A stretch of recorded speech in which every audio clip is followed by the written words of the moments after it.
Halo teman-teman Kelontong Ruru, hari ini dengan konten sesajen sesuai selera netizen. Kita akan dibantu oleh Bro Maxima dan Sis Fansimer.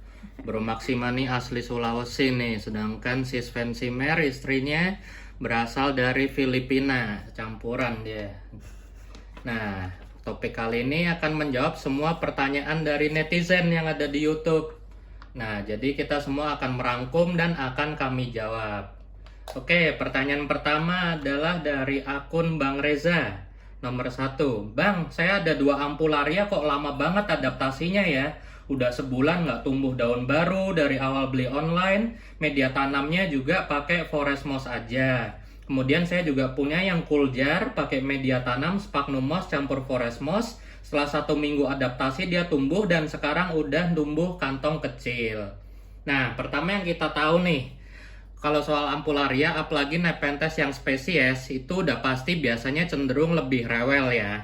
Dan kemudian juga sesuai yang kami sering bilang, untuk Nepenthes adaptasinya itu kita harus sabar. Kalau dalam waktu sebulan, 2 bulan itu adalah waktu yang normal. Di Kelontong Ruru pun apalagi yang spesies banyak yang adaptasinya aja tuh setelah setahun. Jadi kuncinya yang paling utama tentunya adalah kesabaran. Kemudian nih juga topik yang menarik nih. Kok yang cool jar punya saya itu lebih cepat adaptasi? Nah, seperti yang kita tahu, kalau di dalam cool jar itu udah pasti para ilmuwan atau para sellernya memakai hormon-hormon tertentu. Seperti yang udah pernah kami jelaskan, bisa disuntik hormon pertumbuhan tunas. Bisa juga dipakai hormon akar untuk pemisahan. Jadi kalau dari pengalaman pribadi Kelontong Ruru juga, itu tanaman-tanaman yang berasal dari tissue culture itu biasanya masih memiliki kelebihan hormon yang nantinya akan berperan dalam pertumbuhannya. Jadi bisa jadi dia akan lebih cepat adaptasi karena dia masih ada surplus hormon yang berasal dari cool jar-nya. Dan ini termasuk bagus karena biasanya tanaman cool jar itu lebih susah diaklim. Berarti Bro Reza ini sebenarnya kondisinya udah cukup baik karena bisa mengaklimatisasi tanaman ampul yang berasal dari cool jar. Jadi nggak usah putus asa dulu, kita tunggu sabar aja. Yang penting kuncinya udah pasti, medianya juga udah bener. Itu tentunya adalah kelembapan dan adaptasi. Oke, pertanyaan nomor 2 dari akun usaha J dulu. Saya baru beli online 2 kantong, 1 kantong kering dan 1 lagi layu daunnya kering seperti terbakar. Langkah yang harus dilakukan apa ya? Apa perlu dikasih B1, Trichoderma atau Atrakol?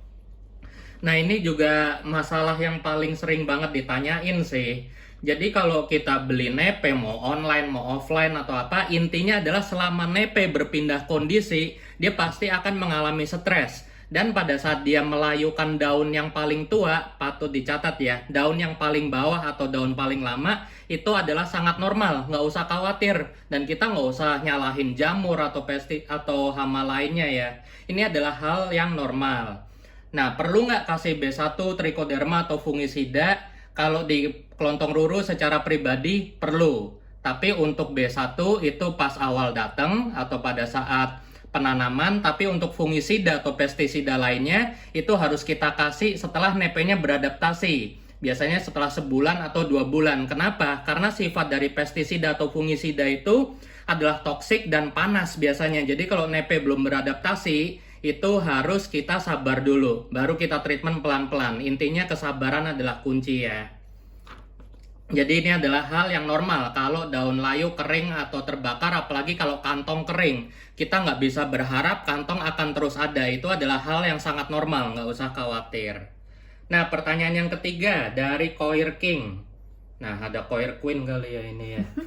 NPF sama M bedanya apa? Nah, ini dia nih. Nah, Ini dia. F sama M itu biasanya menunjukkan female sama male seperti ini. Ini adalah male, Maxima jantan, dan ini adalah Fansimer female. Tapi bisa juga itu kita lihat di belakangnya ya, konteksnya seperti Exotica Plants, dia merilis Feici M, Feici K, itu adalah kode clone. Jadi itu untuk mendiferensiasi atau membedakan bentuk dari klon-klon yang berhasil dibikin oleh nursery-nya. Pertanyaan keempat dari Bayu Prasetyo. Semai biji nepe atau Drosera di Sphagnum moss hidup bisa nggak, Gan? Ya bisa. Nah, cuman seperti yang udah sering Kelontong Ruru bilang, makanya kalau nonton video itu ditontonlah dengan full dan detail, jangan di skip-skip. Karena saya juga kalau berbicara itu kadang nggak sesuai konteks judul, banyak informasi penting yang saya sampaikan di dalamnya. Jadi semai, apalagi di Sphagnum hidup, semua bisa. Cuman yang jadi masalah adalah kadang pertumbuhannya, apalagi kalau nepe itu kan cenderung lambat banget dibanding Drosera. Itu bisa kalah cepat sama pertumbuhan sphagnum moss-nya. Jadi harus kita jaga ya, kita harus terus pantau atau kita trimming terus kalau kita mau semai di media sphagnum moss hidup. Nah, pertanyaan yang kelima dari Haryo. Kak, kalau pakai fern moss yang biasanya ada di taman bisa buat tafor nggak? Nah, fern moss ini kan sejenis juga dengan whipping moss, java moss, dan lainnya yang biasanya hidup di permukaan dataran tinggi, di permukaan kayu atau tanaman-tanaman yang sudah lapuk. Jadi tentunya bisa untuk nyemai, cuman harus kita jaga juga. Jadi moss-moss tersebut tentunya harus bebas dari hama seperti springtail dan lainnya atau dari fungi. Karena di habitat pun mereka juga sebenarnya hidup epifit dengan akarnya merembet di permukaan kayu yang sudah ditumbuhi oleh fern moss atau whipping moss tersebut. Cuman tentunya selama kita masih bisa, kita juga mengkultivasi mereka, kita yang punya kuasa atas tanaman yang kita miliki, tentunya pakailah media yang udah terjamin ya. Kita juga jangan coba-coba, jangan eksperimen, tentunya untuk yang paling baik adalah sphagnum moss. Nah, pertanyaan ke-6 dari Bro Wery Cesar. Kak, kalau moss malah terserang alga, penyebabnya karena apa ya? Di tempat saya mossnya ada jelly-jellynya. Nah, jadi moss itu karena dia sifatnya lembab dan juga mengandung nutrisi, dan di alam juga dia sebenarnya berkompetisi dengan banyak kompetitornya. Jamur, bakteri, koloni antara bakteri, jamur, dan fungi itu ada semua ya. Nah, jadi penyebabnya adalah tentunya nomor satu, biasanya itu karena sirkulasinya kurang bagus udaranya. Kedua, itu bisa karena nutrisi yang kita berikan itu terlalu banyak. Mungkin kalau kita sering nyemprot pupuk atau apa itu kan ada air yang jatuh, itu juga akan jadi sumber makanan oleh bakteri atau alga yang merugikan. Kemudian juga daun-daun layu dan lainnya, atau mungkin dari sisa cairan kantong atau serangga mati yang tumpah, itu juga jadi sumber makanan alga atau bakteri lainnya.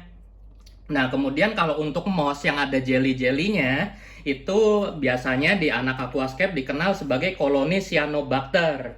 Jadi cyanobacter ini adalah bakteri yang makan dari proses fotosintesis, mirip seperti alga. Nah, ini juga patut diwaspadai ya, walaupun sebenarnya nggak terlalu merugikan, karena sebenarnya alga ini juga dia berfotosintesis sendiri, dia cari makan sendiri, sifatnya nggak benalu. Nah, cuman masalahnya adalah alga ini sifatnya sebagai indikator kalau lingkungannya itu nutrisinya terlalu berlebih dan sirkulasinya kurang bagus. Dan kemudian yang perlu diwaspadai juga adalah dengan timbulnya koloni cyanobacter yang berbentuk jelly, kita harus waspada dengan Phytophthora. Saya udah pernah bahas ini di topik video pestisida. Kalian teman-teman bisa Google sendiri, Phytophthora adalah sejenis jamur yang tumbuh subur di lingkungan yang basah, jadi biasanya sangat mungkin menyerang nepe yang memakai tatakan. Dan gejala utamanya adalah batang menjadi merah, kemudian bisa tiba-tiba layu busuk dari tunas atas nepe. Saya udah pernah kasih lihat itu di video pestisida. Itu teman-teman bisa lihat ya di situ. Nah, sebelum pertanyaan selanjutnya, aus nih ngomong dulu. Si Sis Fansimer mau minum dulu. Nah, oke. Habis itu pertanyaan ke-7 dari Bro Yogatama. Om, Nepenthes gimana sih pemakaian B1-nya? Ya, udah tertulis kan pemakaian B1 itu di botol seperti apa. Dan kami juga udah sering bilang di video treatmentnya gimana. Saya jelasin sekali lagi. Jadi pemakaian B1 untuk amannya gunakan separuh atau sepertiga dari dosis aja untuk pemula. Dan apalagi B1 itu beragam mereknya, belum tentu kandungannya juga seragam. Jadi teman-teman pastikan dulu kandungannya itu kita coba di nepe-nepe yang expendable lah ya. Jadi kalau mati pun nggak apa-apa, kalau aman baru kita pakai untuk nepe selanjutnya. Pemakaiannya kita larutin di air, airnya tentunya pakai air hujan atau air distilasi. atau air amidis, pokoknya yang rendah mineral untuk keamanan. Kemudian kita larutin, diaduk, kemudian kita rendam nepenya di dalam situ. Cukup akarnya aja untuk nepe yang baru datang. Biasanya setengah jam cukup, tapi kalau dari pengalaman kelontong ruru yang udah berpengalaman, biasanya kelontong ruru akan rendam semalam, dan larutannya juga kita nggak pakai B1 tapi racik sendiri. Semuanya berdasar pengalaman ya. Pokoknya intinya rendam dulu akarnya, kemudian baru kita tanam. Dan untuk treatment bisa kita gunakan sebulan sekali, siram ke akar atau siram ke daunnya secara foliar spray. Tapi kalau nepenya udah stabil, harap diingat relatif udah nggak perlu pakai ya. Karena apa? Bahaya utama dari B1 adalah bisa mengganggu pertumbuhan dengan menutup stomata. Jadi stomatanya Nepenthes nggak bisa membuka, nggak bisa menutup, terganggu, jadi dia nggak bisa respirasi, dan akibatnya tanaman akan stagnan dan bentuk daunnya akan tetap hijau tapi layu-layu kering gitu, agak keriting. Jadi B1 itu sifatnya sebenarnya adalah auksin, hormon perakaran. Jadi kalau berlebihan hormon, apalagi di lingkungan yang nggak bisa kita kontrol, itu kita harus hati-hati pemakaiannya. Nah, pertanyaan ke-8 dari Bro Febri Purnomo. Kemarin saya beli Nepenthes gymnampora. Tanamannya udah besar, kantong lamanya juga udah besar banget, tapi akarnya nggak ada sama sekali. Cuma ada bongkol besar, kayak kotekan gitu. Kira-kira harus diapain ya Kak? Bisa hidupkah yang seperti itu? Nah, ini adalah kasus yang sangat sering terjadi. Jadi biasanya hunter-hunter nepe atau poacher atau yang kita kenal dengan istilah nepe cabutan itu belum tentu berpengalaman. Ada 3 kategori hunter kalau menurut pengalaman kelontong ruru. Mereka yang baik, jadi mereka nyabut nepe tapi juga dengan hati-hati, dengan media aslinya, akarnya nggak sampai stres. Ada yang asal cabut, akarnya cuma seadanya. Yang paling buruk adalah yang ketiga, cuman asal potong aja. Nah, ini juga kami nggak tahu ya reasonnya dari pengalaman kelontong ruru. Ada yang tujuannya baik, dia masih menyisakan akarnya di permukaan. Jadi dengan harapan masih bisa hidup di habitat aslinya. Ini adalah hunter yang masih peduli lingkungan ya. Tapi ada juga yang nggak peduli, dia asal babat aja, yang penting untung. Ini adalah tipe hunter yang paling buruk menurut kelontong ruru. Nah, untuk treatmentnya, jadi teman-teman tentunya harus hati-hati dalam membeli nepe. Pastikan beli dari seller yang terpercaya atau dari nursery ya, untuk tujuan peduli lingkungan. Kami juga nggak anti hunter, karena kami juga tahu semua dengan alasan ekonomi, dan tentunya itu juga adalah adanya kesalahan pada diri kita sendiri, kolektor. Yang kita terus-terusan ingin memiliki nepe-nepe yang ada di habitat yang masih langka. Tentunya ini adalah sebuah lingkaran setan yang mestinya menjadi tanggung jawab kita bersama ya untuk kepedulian lingkungan. Jadi pertanyaannya akan kami jawab, kira-kira harus diapain ya. Jadi biasanya kalau kelontong ruru untuk itu kan jatuhnya nepe yang disetek. Jadi cutting yang tidak ada akar. Akan kelontong ruru potong semua daun lamanya. Jadi sisakan 2-3 daun baru yang paling atas. Kemudian biasanya kan kelontong ruru rendam di air yang mengandung hormon auksin atau perakaran, seperti contohnya B1, Liquinox, dan lainnya. Teman-teman bisa Google sendiri, cek sendiri merek apa yang teman-teman pakai. Atau bisa juga pakai Clonex yang ungu. Nah, setelah kita rendam, biasanya kelontong ruru akan rendamnya itu semalaman. Jadi malam akan kita kupas kambiumnya, kita potong semua daunnya, kemudian kami rendam pangkal batangnya yang paling bawah, kemudian tinggal tidur. Besoknya akan kami langsung tanam ke media lagi. Kemudian untuk lebih menjamin, apalagi itu nepenya cabutan, dan kami juga nggak rekomen ya karena ini sangat beresiko, yaitu resiko utamanya tentunya adalah kematian yang tinggi. Kemudian yang kedua juga karena cabutan, itu biasanya kita nggak tahu dia bawa hama apa enggak, karena di alam itu kan patogen juga banyak ya. Dan biasanya untuk menjamin keamanan, setelah kita tanam, kita sungkup. Bisa kita taruh di sungkupan, kita bungkus plastik sampai nepe tersebut ada pertumbuhan. Dan karena ini adalah cabutan, belum tentu juga 100% berhasil ya cara nyungkup atau nyetek seperti ini. Nah, pertanyaan ke-9 dari Bro Naufal M. Raffles daun sempit gimana Om? Apa sudah pasti hybrid Hemsley? Nah, di video juga udah dijelasin. perbedaan paling utama itu adalah pada petiole atau tangkai daun Rafflesnya. Cukup dilihat aja dari tangkainya. Jadi kalau tangkainya ngelebar, itu terus daunnya juga ngelebar seperti terung kata contohnya, itu biasanya adalah Raffles.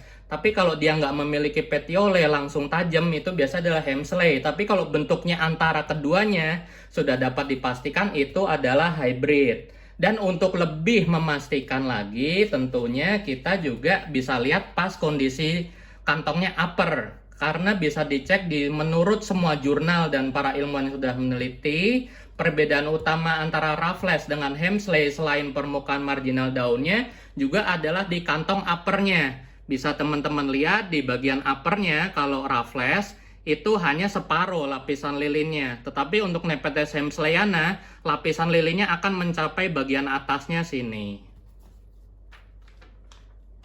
Nah, pertanyaan ke-10 terakhir nih.